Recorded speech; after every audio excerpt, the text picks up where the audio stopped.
I'm Brian, 24 years old, and for 6 years I lived a lie, believing my wife, Sandra, was the loyal woman I married.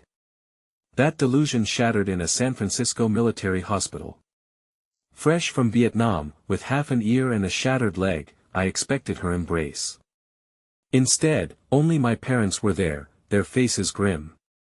My father, Bob, a man who rarely minced words, simply said, "Brian, she's been seen with another man, a lawyer in a blue Corvette." My world spun. How could I have been so blind? In a matter of hours, I discovered not only was she draining my bank accounts and letting our home rot, but she was also pregnant, with his child.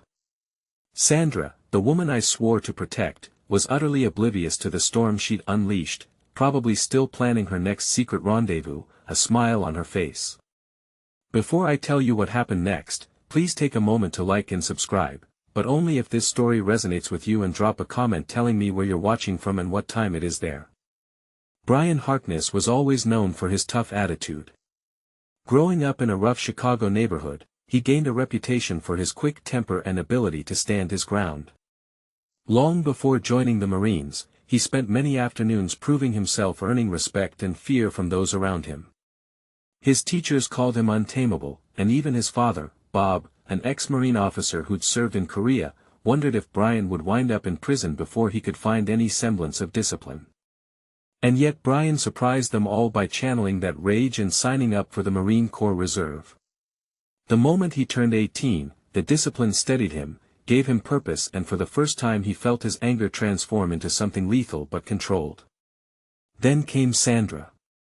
Brian met Sandra in high school, and his parents approved she was smart, ambitious, and poised to become a par gal. She exuded confidence, always excelling in academics. 3 years after graduation they married. Sandra became a par gal, pushing Brian to take extra shifts at a mechanic's shop to maintain their lifestyle.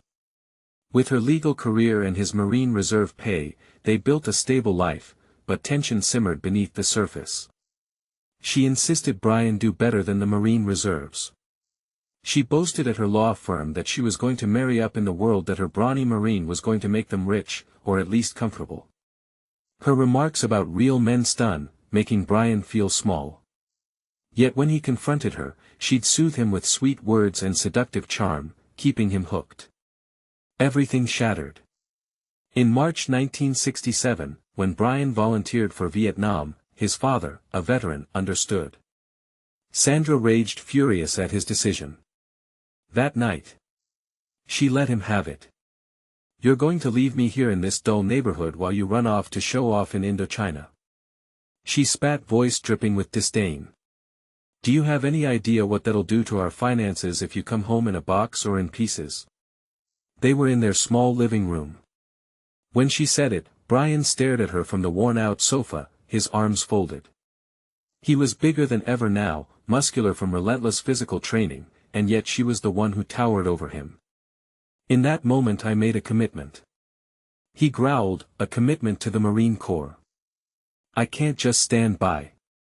It's my duty." Sandra's lips curled into a sneer. "Duty to whom? To yourself? To your father's precious Marine legacy? You didn't think about me. You never do. Well, fine, go, get shot up. If that's what you want, just don't expect me to put my life on hold for you." He bristled. "Sandra. You don't get to talk to me like that. I've never once cheated, never once complained about the hours I put in to pay for this house. Don't you dare say I'm not thinking about us." She stepped closer, eyes narrowing. "Oh, is that so? Then why hasn't our life improved in 3 years, Brian? We barely got that tiny house, and your pay as a reservist, plus the shop job, isn't exactly piling up wealth. I'm the one who keeps this house afloat, me with my par-gal job, my negotiating skills, my unstoppable drive." Brian glared at her. "So it's all about money now, is it?" She laughed, cold as ice. "It's about progress. I refuse to end up a poor nobody riding your coattails to nowhere." Brian, heart hammering, told her the date he'd leave. She wept that night, yes, but the next morning her tears turned to frosty AR again as he packed his duffel bag. She snapped. "You'd better not come back in a wheelchair.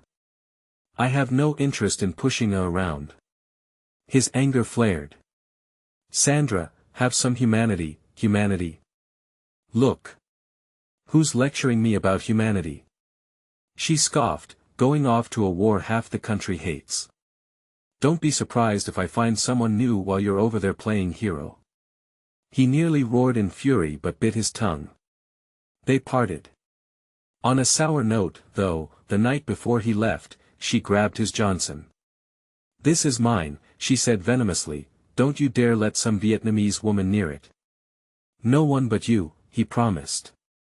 Though the bitterness in his voice was clear, the tension between them soared. Their final intimacy was more like a battle than an act of love. Shortly before he shipped out, Brian updated his will, unsettled by the thought that Sandra might get everything if he died. Yet not wanting to leave her destitute either, he arranged an allotment for the mortgage and utilities, ensuring she wouldn't have an excuse to whine about bills while he was gone. Then he left for Vietnam bearing a new tattoo across his chest. Death before dishonor. Vietnam was worse than Brian imagined: blistering heat, relentless mosquitoes, and the stench of fear mixed with gunpowder. As a mechanic and fire team leader, he faced constant tests. At first active duty, Marines dismissed him as a reservist, but his fierce determination in combat earned their respect. They called him Pitbull for his clenched jaw, intensity in battle, while others sought escape in bars and brothel. Brian remained loyal to Sandra despite her sharp tongue. His buddies teased him, especially Harker, who joked, "Bet someone's sleeping with your wife back home." The thought haunted him. He wrote to Sandra faithfully, but her replies dwindled from bi-weekly to every 6 weeks. His parents sent more letters than she did. The photos she sent her in a tight swimsuit at the beach made him wonder who was behind the camera. Doubt gwetted him. Christmas passed with no card from Sandra, only a note from his parents. He shoved the bitterness down. Focus or you die. Then came January 1968 near Da Nang. Rumors of a Tet Lunar New Year assault proved true. The Viet Cong swarmed and the ground trembled from the dead. Brian's squad was pinned. Harker and 3 others fell in the first wave screaming. Brian fired back. A bullet tore through his leg. Another gashed his cheek to the bone. Shrapnel nearly severed his ear. Yet he refused to fall, rallying his team until reinforcements arrived just in time to hold the line. When medevac choppers finally touched down, Brian was nearly delirious with pain and blood loss. While being lifted away, he stared at the bodies of Harker and the others. Their sight tormented him as the chopper soared. He wondered if it wouldn't have been better to die there than face the unknown at home. He woke in a military hospital in San Francisco. Doctors told him they'd saved his leg, though it had never be the same. A bandage covered his ear, leaving a twisted stub. The bullet that grazed his cheek required extended stitches. He was stable, they said, but would face months of therapy. He wasn't alone for long. His parents appeared, tears in their eyes, but Sandra was conspicuously absent. Bob, his father, tried to lighten the mood. "Damn son," he said with a forced grin. "I thought I taught you to duck." Brian managed a lopsided smile. "Guess I forgot." His mother patted his arm. "We're so proud, Brian. We're sorry you got hurt, but we're grateful you're alive." Brian's gaze flicked to the hallway, expecting Sandra any moment. She didn't come. "Where is she?" he asked, his voice harder than he intended.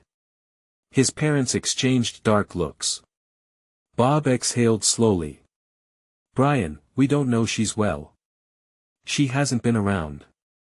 She hasn't answered phone calls and we only saw her once a couple of months ago saying goodbye to some guy in a Corvette." Brian felt a chill, a blue Corvette. Bob nodded. "Yes, junior partner from her firm. I believe I saw Sandra at the door in a bathrobe. She waved to him and didn't say much to me. Since then I've been checking on the house. It's a mess. Notices about unpaid bills, rotting food, mold, the works, Brian's face, half bandaged, burned with anger, son of a careful, his mother cut in. You need your strength to recover. But Bob pressed on. We also found out she's draining your accounts. The bank statements show large withdrawals. Cash. I covered some utilities so they wouldn't shut off the power. I'm sorry, son. Brian closed his eyes, rage coiling inside. He remembered Harker's warnings. Jody's probably at your house right now. Harker had joked, but it wasn't a joke. A storm brewed in Brian's mind, threatening to swallow him. He wasted no time contacting a Navy legal officer. Papers for power of attorney were drawn up, giving Bob and Brian's mother the ability to freeze the accounts, remove Sandra's name and salvage what they could. His father offered to hire a private investigator, George Williams, a retired policeman. Brian agreed, do it. He said. I want the truth, all of it. The next day Bob called with grim news. Sandra's been taking nearly all your pay. She's living God knows where with that Swagman fellow. Brian hissed. Swagman. Yeah, that's the bastard's name. She also left the house in shambles. Bob continued. The bed, stained and disgusting. I think she's using it with him. Burn it, Brian said coldly, burn every sheet. I don't want a trace of her filth on anything I own. His mother tried to comfort him. We'll fix this, Brian, but all he could see was red. The only thing that kept him steady was the memory of his fallen comrades, whose ghosts visited him nightly in feverish dreams, accusing him of surviving while they perished.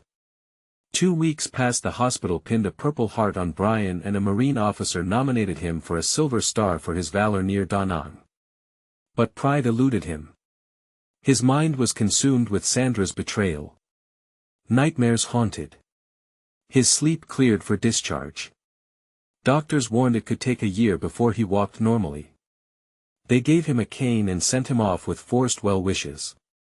Lieutenant Colonel Arvin Johnson held a brief ceremony pinning the Silver Star to Brian's uniform, calling him uncompromisingly brave. His parents wept with pride. Brian felt nothing. He was returning to a wrecked life. At the airport, protesters jeered, but his parents ignored them. Back home, Brian limped into a house reeking of garbage. A year ago it had symbolized a future with Sandra. Now it was a tomb of broken promises. His mother had tried to clean, but the damage was done. Trash everywhere, dishes rotting, stale perfume mixing with decay. Sandra had taken most of her belongings, leaving only a few forgotten dresses. The wedding album lay on the table, photos ripped out in the bathroom trash. He found their wedding rings. Rage surged, blinding him. He wanted to destroy something, anything. Instead, he forced himself to breathe. Then his eyes landed on his Bowie knife from Vietnam. Its scabbard marked Mark Crave, March or Die. It had never left his duffel as if it belonged to him. That night he slept in the guest room, having tossed the tainted mattress. By morning he called George, his father's friend and a lawyer, Mike McGregor. It was time to end this. They arrived to find Brian pacing with a cane, knuckles white on the handle. George placed a reel tour tape recorder on the table. I've been following Sandra and that slime Eric Swagman for weeks. He said, wait until you hear this. When the tape started, background noise from a steakhouse hummed beneath the conversation. So, Sandra, have you thought about my proposal? Came Swagman's smug voice. I'm not sure I can do that, to Brian. Sandra replied, a hint of hesitation. Yes, I cheated and now I'm pregnant, but telling Brian to raise it while I still sleep with you, that's too much. Don't be naive. Swagman sneered. He's a gullible idiot who worships you. We can threaten him with divorce, alimony, child support. He's just Marine grunt. No big deal. Besides, if he won't sign on, we can fix it another way. What do you mean? Sandra asked. Houses catch fire. Swagman said softly, brakes fail. People get mugged could be an accident. You know Sandra's voice quivered. You'd end him. Keep your voice down, babe, he growled. Only if he won't cooperate. The man's an idiot for going to Vietnam in the first place. He'll likely roll over if we push right. Don't forget you drained his accounts. He's broke. He'll do anything to get you back. Sandra sighed. I guess I mean he's never been rich and it's time I had a partner who can give me a better life. Brian's hands shook. The tape ended.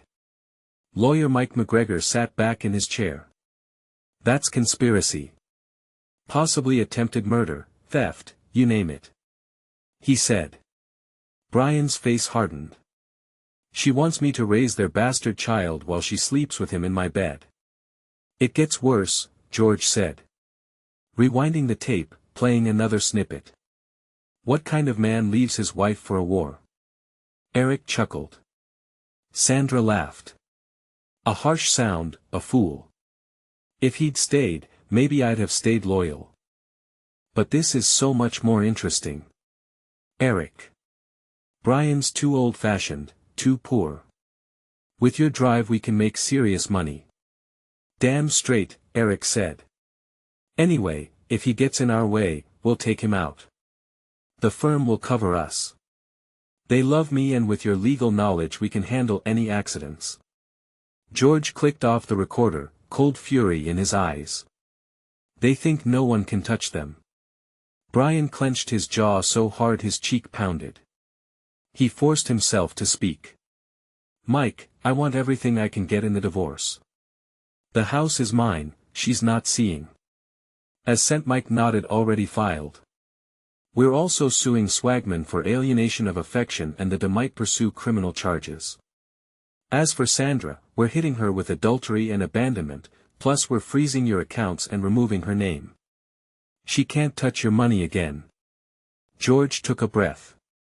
Brian, watch your back. They mention tampering with your brakes or burning the house.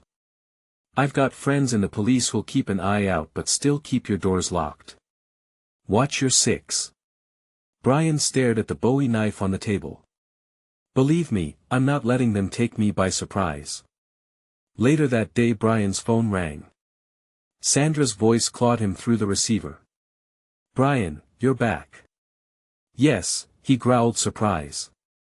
She tried to adopt a tender tone. I was waiting for you to call. I wanted to explain. Cut the crap, he snapped.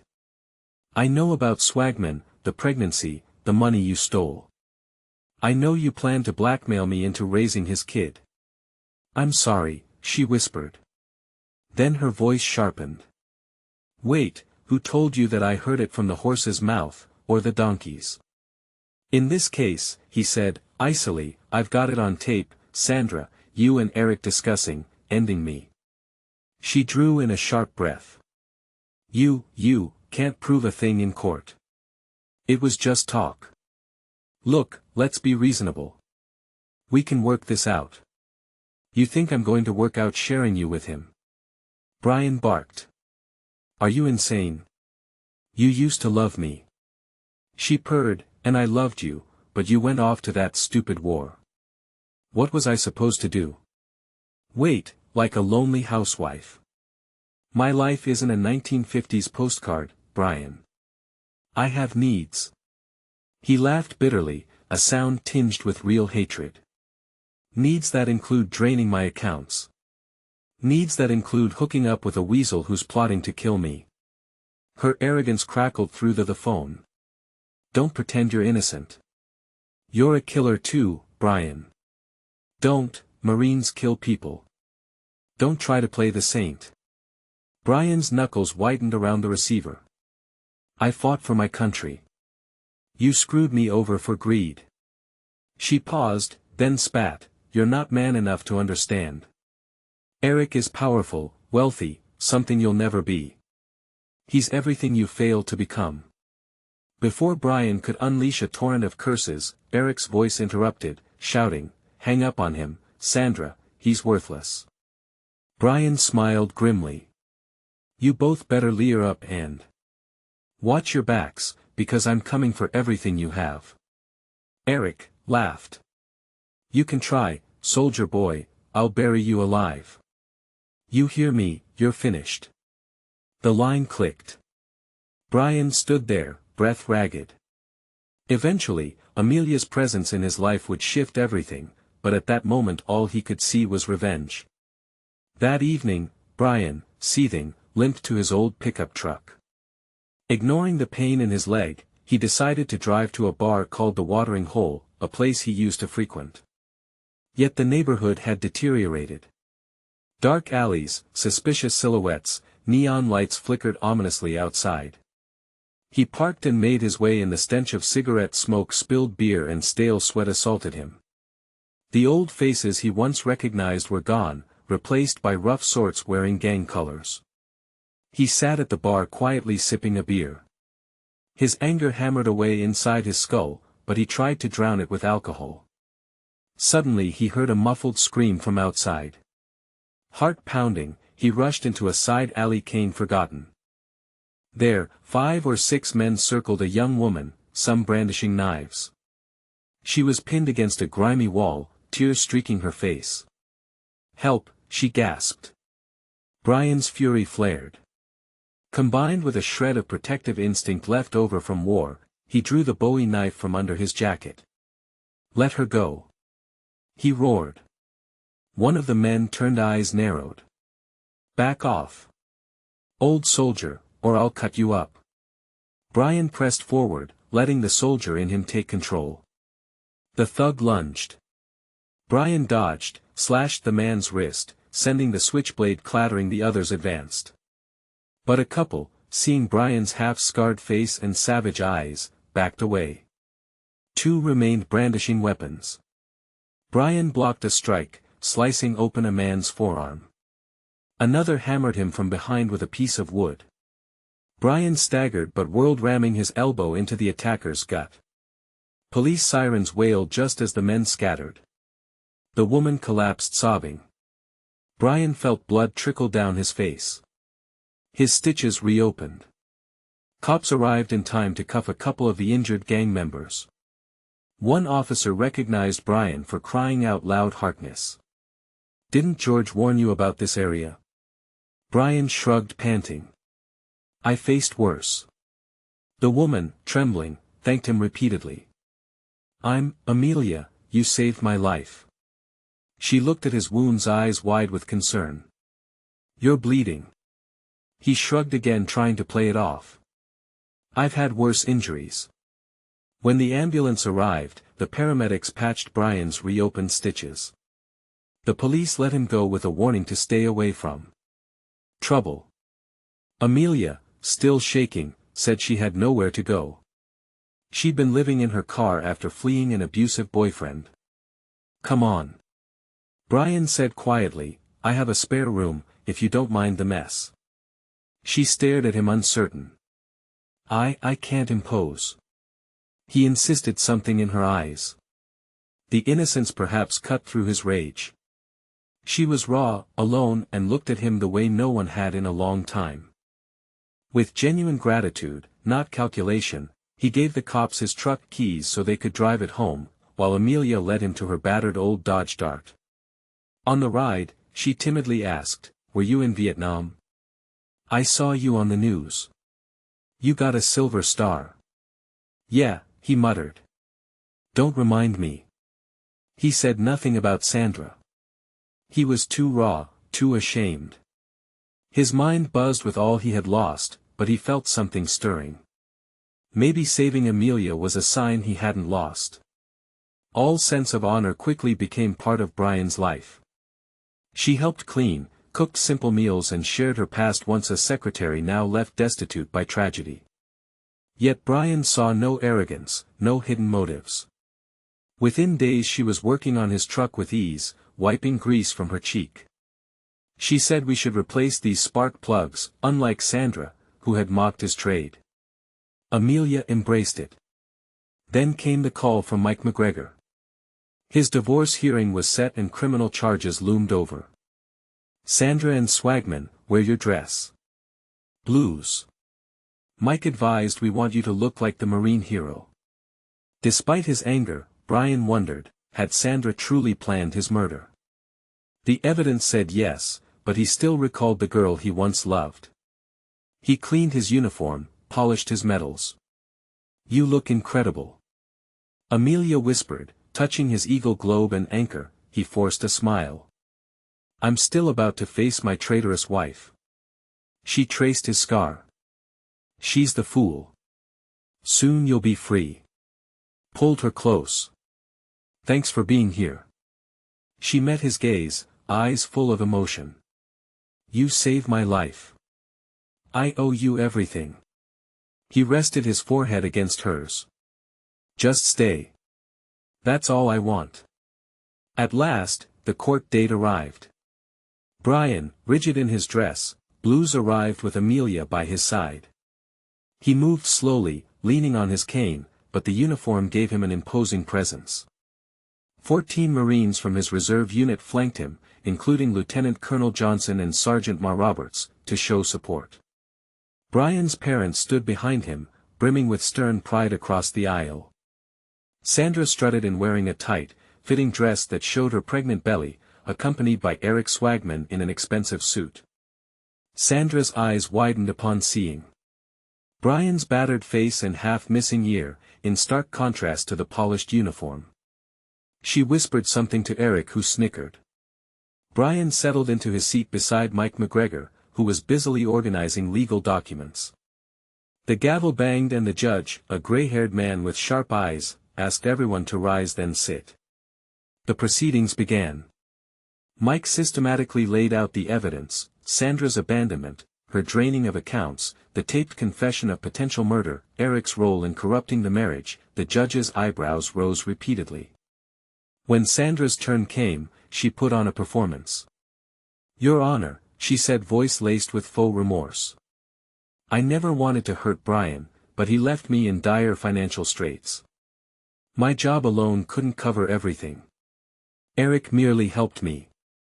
Mike snorted loud enough for the judge to hear. The judge glowered at Sandra. Mrs. Harkness. Not for long, Mike interjected. We're seeking a swift divorce. Sandra shot him a venomous glare. I was lonely, Your Honor. He left to fight a controversial war and I felt abandoned. Eric offered comfort and security. This baby, she put a protective hand on her belly. I assumed was Brian's at first. I only discovered later it was Eric's eye. I'm so sorry. Brian gritted his teeth, remembering the mocking tone of her phone call. Her apology now sounded staged. The judge asked about the taped conversation. Sandra's lawyer tried to object, but Mike insisted it was legal. As the recording took place in a public setting where privacy wasn't expected, the tape played in the courtroom. Gasps rippled through the audience as Eric's calm talk of accidents and Sandra's references to draining Brian's bank accounts filled the air. Sandra kept her eyes down, cheeks burning. Eric's face twisted with fury. Your Honor, that was private talk. Eric snapped. The judge banged his gavel quiet. Mr. Swagman, considering the nature of these statements, I'm not inclined to be sympathetic. Eric rose, shouting, this is all garbage, he's just a grunt. Who thinks he can walk in here with a uniform and sit down? The judge snarled, you speak out of turn again. I'll hold you in contempt. When the judge delivered his verdict, it was devastating. One-sided, he granted Brian an immediate divorce on grounds of adultery and abandonment. Sandra was ordered to pay back half the stolen funds, $700, within 6 months. She'd keep only her personal possessions, no alimony, no support from Brian. The judge also mentioned that the district attorney's office would likely pursue charges against both Sandra and Eric for conspiracy, though that was separate from the family court matter. Finally, Eric stood, face contorted. He lunged at Brian, sending a chair scraping. You bastard, I'll break you. But 2 BFFs tackled him to the ground, handcuffing him. Sandra stood back, horror in her eyes. She tried to speak to Brian, but Amelia stepped between them, eyes blazing. Don't you dare. Amelia hissed. You lost the right to talk to him. The second you plotted to kill him, Sandra's composure wavered. I never would have done it. I was confused. Brian spoke, voice low. You left me rotting in a hospital, pregnant with another man's child, and took every cent I had. You made your choices, Sandra, live with them. In the weeks that followed, the scandal spread. Eric lost his position at the law firm, was disbarred after an investigation revealed multiple ethical violations, and faced a civil lawsuit from Brian's side. Sandra kept her parallel job barely due to her advanced pregnancy and a pity extension from the firm's senior partner, but rumors whispered that she might be cut loose after the baby. The baby itself, heartbreakingly, never made it. Sandra miscarried under the stress and learned she wouldn't be able to conceive again. Yet Brian's thirst for revenge had only grown. The recorded conversations confirmed Eric's talk of murder. Even if the DA didn't have enough to lock him up, Brian refused to let him get away scot-free. Dark thoughts plagued him at night. Sometimes he dreamt of sneaking up behind Eric with the Bowie knife, hearing his pleas, or setting up a little accident with the man's fancy Corvette. The old Brian would have hesitated, but the new twisted version, the one shaped by war and betrayal, toyed with the idea. Mike McGregor and George Williams both cautioned him. Let the law handle it, they said. But Brian's father, Bob, privately confided. I don't blame you if you handle things your way, just be careful. Amelia sensed the rowing hatred in Brian. She tried to soothe him. Don't let this anger take you over. She whispered one evening, arms draped around his neck as he sat in a recliner. You've been through war, betrayal. Everything takes solace in what we have here. Brian exhaled. I'm trying. But a few days later Eric got jumped outside a bar by masked men. He was beaten savagely, leaving him with lasting injuries and a sign pinned to his jacket reading Siri. When Brian heard the news, a cold satisfaction flickered in his eyes. He told Amelia, I was here the entire night with you, wasn't I?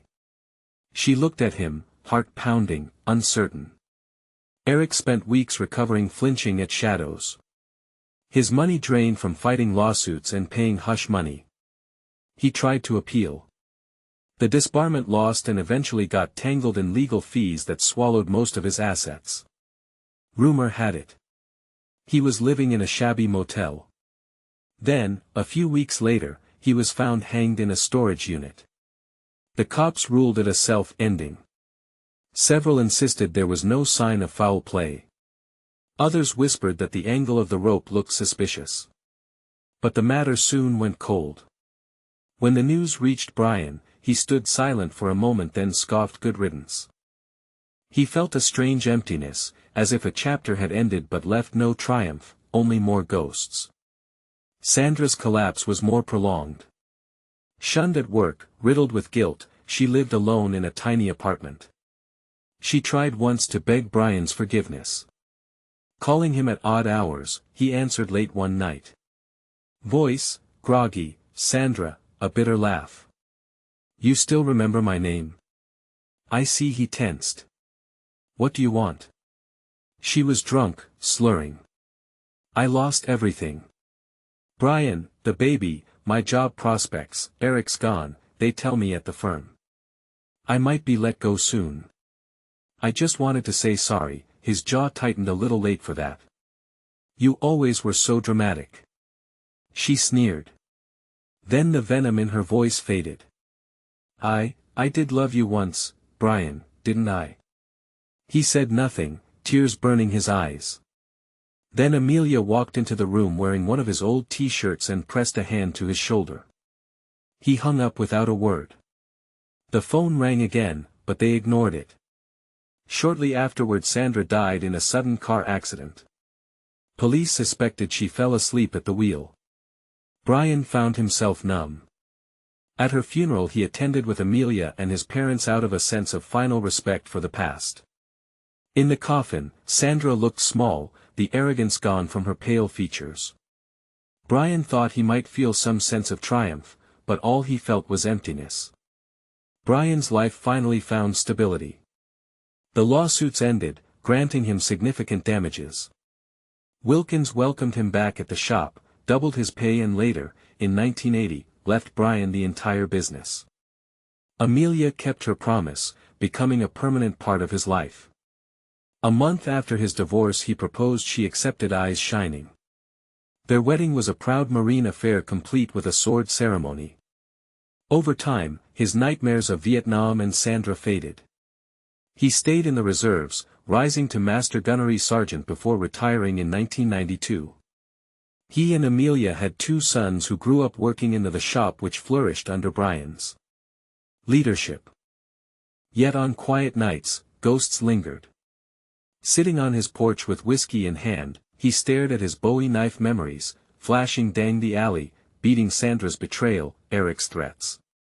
He had won, but not without blood. Amelia would wrap her arms around him, whispering, "I love you, you're safe." Brian would nod, turning the knife in his hands. "Yeah," he'd murmur. "I am." By 2008. Brian and Amelia decided to retire from the shop, passing it on to their sons. Their life found a serene new normal. One day, as they were strolling past a tattoo parlor, Brian paused, eyeing a large sketch in the window, an intricate rose design, thinking about getting more ink. Amelia teased, "You already have that death before dishonor on your chest." He gazed at her a moment, then stepped inside. She followed, confused. "What are you doing?" she asked. He removed his shirt, revealing scars, a battered ear, the old USMC ink. "I want your name over my heart," he said. "I want the world to know you're the woman who saved me from self-destruction, who gave me hope when everything else was betrayal." Tears welled in her eyes. "Brian, you don't have to sh," he murmured. "I want this." The tattoo artist, a young woman covered in colorful ink, glanced at Brian's scars and paused. "You sure about the pain, Grandpa?" she joked. "That's a tender spot." He nodded firmly. "Pink, nothing new." As the needle buzzed, Brian gritted his teeth. Memories, flashing gunfire in the jungle, Sandra's betrayal, Eric's threats, AIA's quiet strength. He endured the sting, a reminder of how far he'd come and how much he'd lost in his pursuit of revenge. He had survived war and heartbreak only to be saved by a woman who saw his worth when he couldn't. An hour later, the artist wiped away the blood, revealing Amelia's name in bold script. Brian's eyes burned as he traced the ink. Amelia's own tears mirrored his. This was more than a tattoo. It was a vow, a love he never thought possible. After Sandra leaving the shop, he felt the weight of his past, but also a quiet release.